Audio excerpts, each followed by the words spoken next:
Hello everyone, welcome to our YouTube channel study with Sandeep sir. इस video में हम दीनदयाल उपाध्याय गोरखपुर विश्वविद्यालय के बीए सेकेंड सेमेस्टर के हिंदी के सेकेंड पेपर, जिसका शीर्षक कार्यालय हिंदी और कंप्यूटर है और जिसका सब्जेक्ट कोड HND 105 है और जिसकी पेपर आईडी 3173 है, के प्रश्न पत्र के आंसर की को लेकर आए हैं। तो इस आंसर की के द्वारा आप अपने उत्तरों की जांच कर सकते हैं और अपने उत्तरों की जांच करने के बाद आपके कितने प्रश्न सही हुए इसकी जानकारी आप कमेंट बॉक्स में जाकर अपने कमेंट के माध्यम से हम तक पहुंचा सकते हैं। तो आइए हम लोग आज संपन्न हुई बीए सेकेंड सेमेस्टर हिंदी के द्वितीय प्रश्न पत्र कार्यालय हिंदी और कंप्यूटर द्वितीय के प्रश्न पत्र को देखते हैं कि इसमें कुल कितने प्रश्न पूछे गए थे और कौन कौन से प्रश्न पूछे गए थे, उनके कैसे उत्तर हैं। तो जैसा कि आप अपने स्क्रीन पर देख सकते हैं कि ये बीए सेकेंड सेमेस्टर हिंदी का जो सेकंड पेपर है, इसमें कुल आपसे 40 प्रश्न पूछे गए थे और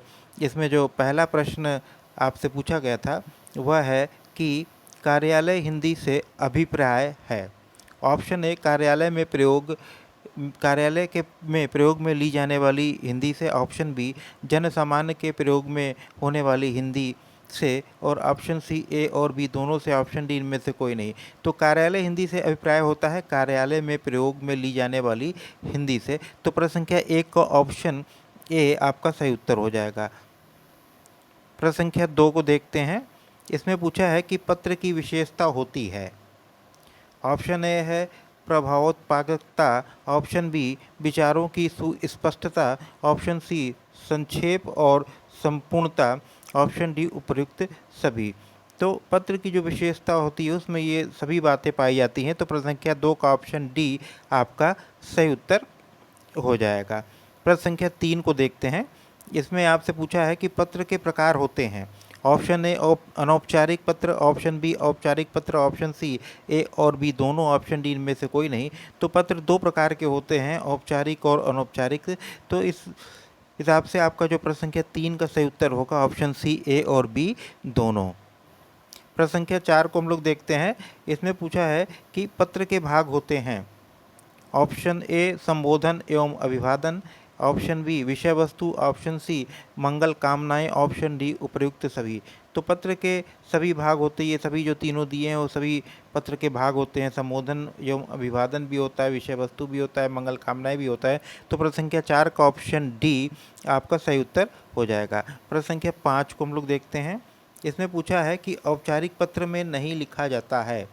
ऑप्शन ए, प्रशस्ति। ऑप्शन बी, अभिवादन। ऑप्शन सी, समाप्ति। ऑप्शन डी, इनमें से कोई नहीं। तो औपचारिक पत्र में जो अभिवादन का प्रयोग नहीं किया जाता, अभिवादन का प्रयोग जो है अनौपचारिक पत्र में किया जाता है। तो प्रश्न संख्या 5 का ऑप्शन बी आपका सही उत्तर हो जाएगा। प्रश्न संख्या 6 को हम लोग देखते हैं। इसमें आपसे पूछा है कि निम्नलिखित में से किसके लिए आवेदन पत्र लिखा जाता है। ऑप्शन ए, अवकाश हेतु। ऑप्शन बी, फीस माफी हेतु। ऑप्शन सी, नौकरी प्राप्ति हेतु। ऑप्शन डी, उपयुक्त सभी। तो जो आवेदन पत्र अवकाश के लिए भी लिखा जाता है, फीस माफी हेतु भी लिखा जाता है, नौकरी प्राप्ति हेतु भी लिखा जाता है। तो आपका प्रश्न संख्या 6 का जो सही उत्तर होगा वो होगा ऑप्शन डी, उपयुक्त सभी। प्रश्न संख्या 7 को देखते हैं।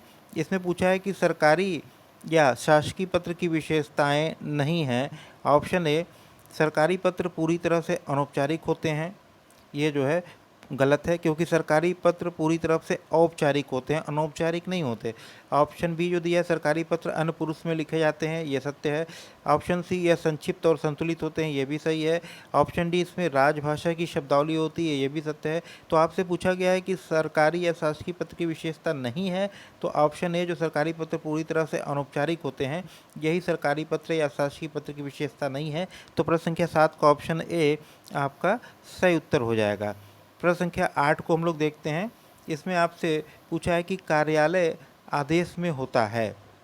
ऑप्शन ए, कार्यालय द्वारा बनाए गए नियमों की जानकारी। ऑप्शन बी, एक अनुभाग से दूसरे अनुभाग में स्थानांतरण की सूचना। ऑप्शन सी, किसी अथवा कुछ कर्मचारियों को चेतावनी। ऑप्शन डी, उपयुक्त सभी। तो कार्यालय आदेश में जो है ये तीनों बातें सम्मिलित हैं। कार्यालय द्वारा बनाए गए नियमों की जानकारी भी दी जाती है, एक अनुभाग से दूसरे अनुभाग में जो स्थानांतरण होता है कर्मचारी को, इसकी सूचना भी उसे दी जाती है। और एक या कुछ कर्मचारियों को चेतावनी देने का कार्य भी कार्यालय आदेश के द्वारा किया जाता है। तो प्रश्न संख्या 8 का ऑप्शन डी आपका सही उत्तर हो जाएगा। प्रश्न संख्या 9 को देखते हैं। इसमें आपसे पूछा गया है कि सर्कुलर का अर्थ है। ऑप्शन ए आवेदन, ऑप्शन बी परिपत्र, ऑप्शन सी कार्यालय आदेश, ऑप्शन डी अधिसूचना। तो सर्कुलर का जो हिंदी में अर्थ होता है वो होता है परिपत्र। तो प्रश्न संख्या 9 का ऑप्शन बी आपका सही उत्तर हो जाएगा। प्रश्न संख्या 10 को देखते हैं। इसमें आपसे पूछा गया है कि विज्ञापन के कार्य नहीं होते हैं। ऑप्शन ए नवीन वस्तुओं और सेवाओं की सूचना देना, यह विज्ञापन के कार्य हैं। ऑप्शन बी उपभोक्ताओं में वस्तु के प्रति रुचि तथा विश्वास उत्पन्न करना, यह भी कार्य विज्ञापन करता है। ऑप्शन सी सरकार को सलाह देना, यह काम जो है विज्ञापन का नहीं है। और ऑप्शन डी उपभोक्ताओं की स्मृति को प्रभावित करना, यह भी काम विज्ञापन का है। तो आपसे पूछा गया है कि विज्ञापन का कार्य नहीं है, तो इसमें आपका जो सही उत्तर हो जाएगा वो हो जाएगा ऑप्शन सी सरकार को सलाह देना। प्रश्न संख्या 10 का ऑप्शन सी आपका सही उत्तर होगा। प्रश्न संख्या 11 को हम लोग देख लेते हैं। इसमें आपसे पूछा है कि विज्ञापन की विशेषताएं होती हैं।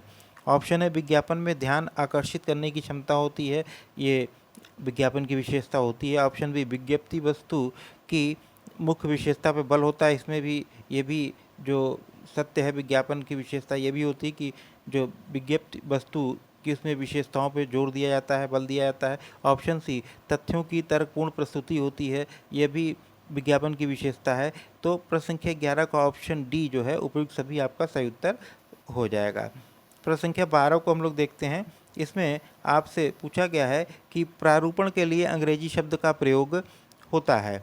Option A drafting, option B noting, option C precis, option D amplification. तो प्रारूपण के लिए अंग्रेजी में ड्राफ्टिंग शब्द का प्रयोग होता है। तो प्रश्न संख्या 12 का ऑप्शन ए आपका सही उत्तर हो जाएगा। प्रश्न संख्या 13 को देखते हैं। इसमें पूछा है कि इनमें से प्रारूपण की विशेषता है। ऑप्शन ए शुद्धता एवं और पूर्णता, ऑप्शन बी स्पष्टता एवं संक्षिप्तता, ऑप्शन सी शिष्टता और तथ्यपरकता, ऑप्शन डी उपयुक्त सभी। तो प्रश्न संख्या 13 का ऑप्शन डी उपयुक्त सभी जो है आपका सही उत्तर हो जाएगा, क्योंकि ए बी सी ये तीनों जो है प्रारूपण की विशेषताएं होती हैं। तो प्रश्न संख्या 13 का ऑप्शन डी आपका सही उत्तर होगा। प्रश्न संख्या 14 को देखते हैं। इसमें आपसे पूछा है कि टिप्पणियां वे अभियुक्ति हैं जो किसी विचाराधीन पत्र के संबंध में विचाराधीन पत्र के संबंध में लिखी बातों की ओर जो है ध्यान आकर्षित करती है, जिससे कि उसे निपटाने में आसानी हो सके। यह परिभाषा किसकी है? तो यह परिभाषा जो है आपके ऑप्शन जो 4 दिए गए हैं, ऑप्शन ए बृहद हिंदी शब्द सागर की, ऑप्शन बी नालंदा शब्द सागर की, option C professor Shri Ram Sharma की, ऑप्शन डी इनमें से कोई नहीं। तो यह परिभाषा प्रोफेसर श्री राम शर्मा की है। तो प्रश्न संख्या 14 का ऑप्शन सी आपका सही उत्तर हो जाएगा। प्रश्न संख्या 15 को देख लेते हैं। इसमें आपसे पूछा गया है कि टिप्पण की विशेषता नहीं है। ऑप्शन ए संक्षिप्तता, ऑप्शन बी तटस्थता, ऑप्शन सी क्रमबद्धता, ऑप्शन डी अस्पष्टता। तो टिप्पण की जो विशेषता है वो संक्षिप्तता भी होती है, तटस्थता भी होती है, क्रमबद्धता भी होती है, अस्पष्टता नहीं होती। तो आपसे यही पूछा गया है कि टिप्पण की कौन सी विशेषता नहीं है। तो प्रश्न संख्या 15 का ऑप्शन डी आपका सही उत्तर हो जाएगा। प्रश्न संख्या 16 को हम लोग देख लेते हैं। इसमें आपसे पूछा गया है कि मुख्य टिप्पण कहते हैं। ऑप्शन ए प्रारंभिक टिप्पण को, ऑप्शन बी संपूर्ण टिप्पण को, ऑप्शन सी सूक्ष्म टिप्पण को, ऑप्शन डी अनुषंगिक टिप्पण को। तो प्रश्न संख्या 16 का ऑप्शन ए आपका सही उत्तर हो जाएगा। प्रश्न संख्या 17 को हम लोग देख लेते हैं। इसमें आपसे पूछा गया है कि संक्षेपण के प्रकार होते हैं। ऑप्शन ए धारा प्रवाह संक्षेपण, ऑप्शन बी सारणी संक्षेपण, ऑप्शन सी ए और बी दोनों, ऑप्शन डी इनमें से कोई नहीं। तो संक्षेपण ये दोनों प्रकार के होते हैं, धारा प्रवाह और सारणी संक्षेपण। तो प्रश्न संख्या 17 का ऑप्शन सी आपका सही उत्तर हो जाएगा, ए और बी दोनों। प्रश्न संख्या 18 को हम लोग देख लेते हैं। इसमें आपसे पूछा गया है कि संक्षेपण की विशेषता नहीं है। ऑप्शन ए संक्षेपण स्वतः पूर्ण होनी चाहिए, ऑप्शन बी संक्षेपण में भाव एवं भाषा शुद्ध एवं सुस्पष्ट होनी चाहिए, ऑप्शन सी संक्षेपण में केंद्रीय भावबद्धता नहीं होनी चाहिए, ऑप्शन डी संक्षेपण में विस्तार नहीं होना चाहिए। तो प्रश्न संख्या 18 का ऑप्शन सी आपका सही उत्तर हो जाएगा। आपसे पूछा गया कि कौन सी विशेषता नहीं है, यही इसकी विशेषता नहीं है। संक्षेपण में केंद्रीय भावबद्धता होनी चाहिए, यहाँ लिखा है कि नहीं होनी चाहिए, तो आपसे नहीं पूछा है। तो प्रश्न संख्या 18 का ऑप्शन सी आपका सही उत्तर होगा। प्रश्न संख्या 19 को हम लोग देख लेते हैं। इसमें आपसे पूछा है कि संक्षेपण है ऑप्शन ए मूल संदर्भ का विस्तृत रूप, ऑप्शन बी मूल संदर्भ का संक्षिप्त रूप, ऑप्शन सी मूल संदर्भ से भिन्न रूप, ऑप्शन डी इनमें से कोई नहीं। तो संक्षेपण जो होता है वो मूल संदर्भ का संक्षिप्त रूप होता है। पल्लवन जो है वो मूल संदर्भ का विस्तृत रूप होता है। तो यहाँ आपसे संक्षेपण के संबंध में पूछा गया है, तो संक्षेपण का जो अर्थ होगा वो होगा मूल संदर्भ का संक्षिप्त रूप है संक्षेपण। तो प्रश्न संख्या 19 का ऑप्शन बी आपका सही उत्तर हो जाएगा। प्रश्न संख्या 20 को हम लोग देख लेते हैं। इसमें आपसे पूछा गया है कि पल्लवन का शाब्दिक अर्थ है। तो पल्लवन का शाब्दिक अर्थ में ऑप्शन ए है विस्तार, ऑप्शन बी संक्षेप, ऑप्शन सी सूक्ति परक का, ऑप्शन डी उपयुक्त सभी। तो पल्लवन का शाब्दिक अर्थ होता है विस्तार। तो प्रश्न संख्या 20 का ऑप्शन ए आपका सही उत्तर हो जाएगा। प्रश्न संख्या 21 को हम लोग देख लेते हैं। इसमें आपसे पूछा गया है कि रिपोर्ट से आशय है। ऑप्शन ए प्रतिवेदन, ऑप्शन बी आवेदन, ऑप्शन सी संक्षेपण, ऑप्शन डी उपयुक्त सभी। तो प्रश्न संख्या 21 में जो 4 ऑप्शन दिए गए हैं उनमें से आपका सही उत्तर होगा ऑप्शन ए प्रतिवेदन। प्रश्न संख्या 22 को देख लेते हैं। इसमें पूछा है कि प्रतिवेदन के प्रकार हैं। ऑप्शन ए व्यक्तिगत प्रतिवेदन, ऑप्शन बी संगठनात्मक प्रतिवेदन, ऑप्शन सी विवरणात्मक प्रतिवेदन, ऑप्शन डी उपयुक्त सभी। तो प्रतिवेदन इन तीनों प्रकार का होता है, व्यक्तिगत, संगठनात्मक और विवरणात्मक।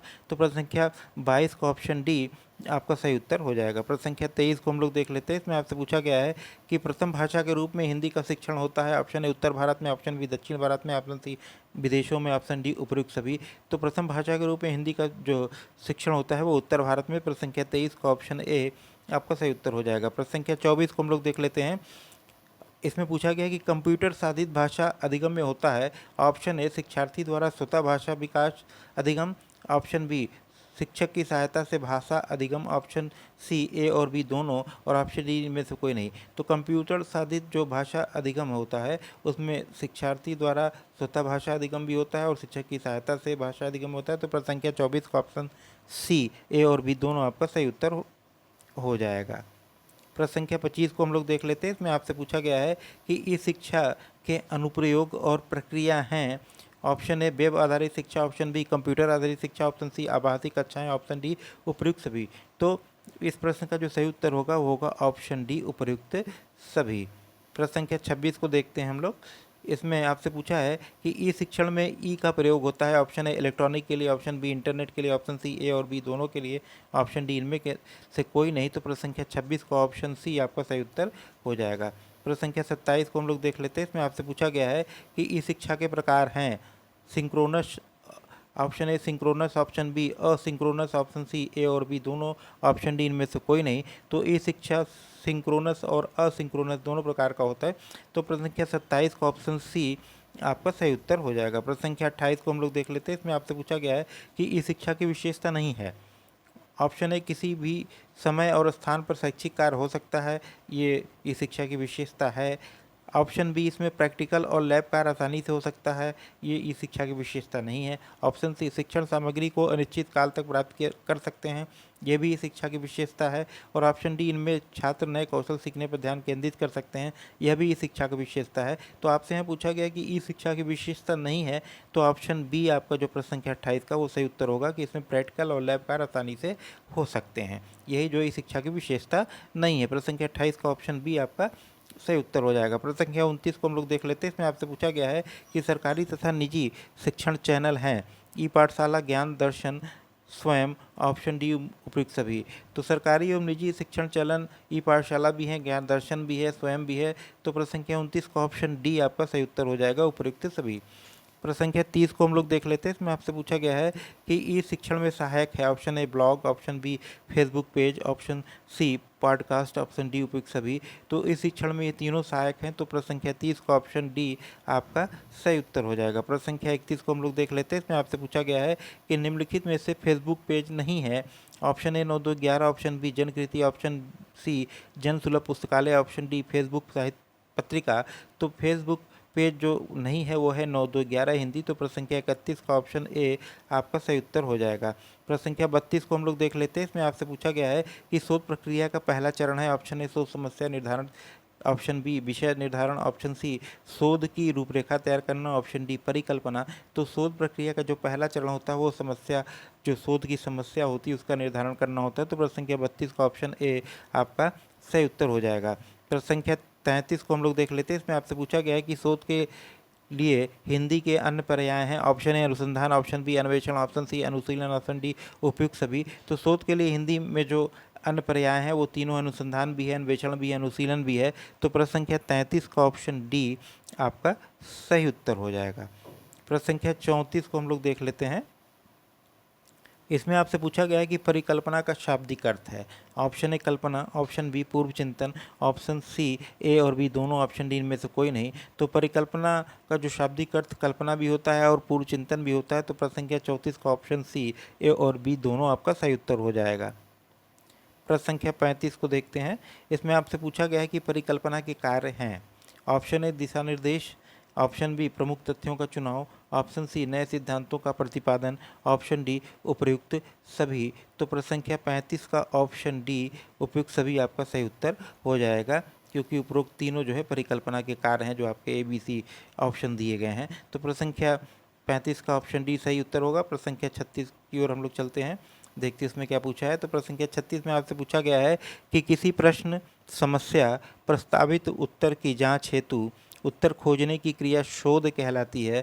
यह परिभाषा है। Option A Edward, option B P V. Young, option C Redman और Mori, option D Acharya Hazari Prasad Dwivedi. तो यह परिभाषा जो है एडवर्ड की है। तो प्रश्न संख्या 36 का ऑप्शन ए आपका सही उत्तर हो जाएगा। प्रश्न संख्या 37 को हम लोग देख लेते हैं। इसमें आपसे पूछा गया कि परिकल्पना का वर्गीकरण किन आधारों पर किया गया है। ऑप्शन ए चरों की संख्या के आधार पर, ऑप्शन बी चरों के विशेष संबंध के आधार पर, ऑप्शन सी विशिष्ट उद्देश्य के आधार पर, ऑप्शन डी इनमें से सभी। तो प्रश्न संख्या 37 का ऑप्शन डी आपका सही उत्तर हो जाएगा। प्रश्न संख्या 38 को देखते हैं। इसमें आपसे पूछा गया है कि कंप्यूटर पर टाइपिंग के प्रकार हैं। Option A non Unicode, option B Unicode टंकण, ऑप्शन सी ए और बी दोनों, ऑप्शन डी इनमें से कोई नहीं। तो कंप्यूटर पे जो टाइपिंग की ये दोनों प्रकार होते हैं, नॉन यूनिकोड और यूनिकोड टंकण। तो प्रश्न संख्या 38 का ऑप्शन सी आपका सही उत्तर हो जाएगा। प्रश्न संख्या 39 को हम लोग देखते हैं। इसमें आपसे पूछा गया है कि शॉर्ट हैंड का हिंदी शब्द है। ऑप्शन ए यूनिकोड टंकण, ऑप्शन बी आशुलिपि, option C non Unicode, option D इनमें से कोई नहीं। तो शॉर्ट हैंड को हिंदी में हम लोग आशुलिपि बोलते हैं। तो प्रश्न संख्या 39 का ऑप्शन बी आपका सही उत्तर हो जाएगा। प्रश्न संख्या 40 को देख लेते हैं, जो इस प्रश्न पत्र का अंतिम प्रश्न है। इसमें आपसे पूछा गया है कि प्रचलित नॉन यूनिकोड हिंदी फॉन्ट है। Option A Krutidev, option B Chanakya, option C Walkman Chanakya, option D उपयुक्त सभी। तो इस प्रश्न का जो सही उत्तर होगा वो होगा ऑप्शन डी। तो इस प्रकार आज का जो हिंदी का आपका प्रश्न पत्र था बीए सेकेंड सेमेस्टर का, उसमें जो आपसे 40 प्रश्न पूछे गए थे, उन सभी प्रश्नों के उत्तर आपको प्राप्त हो गए हैं। तो यदि यह वीडियो आपको अच्छा लगे तो इसको लाइक कीजिएगा, इसको शेयर कीजिएगा, और यदि आप हमारे चैनल पर नए हैं तो चैनल को सब्सक्राइब करना मत भूलिएगा। धन्यवाद।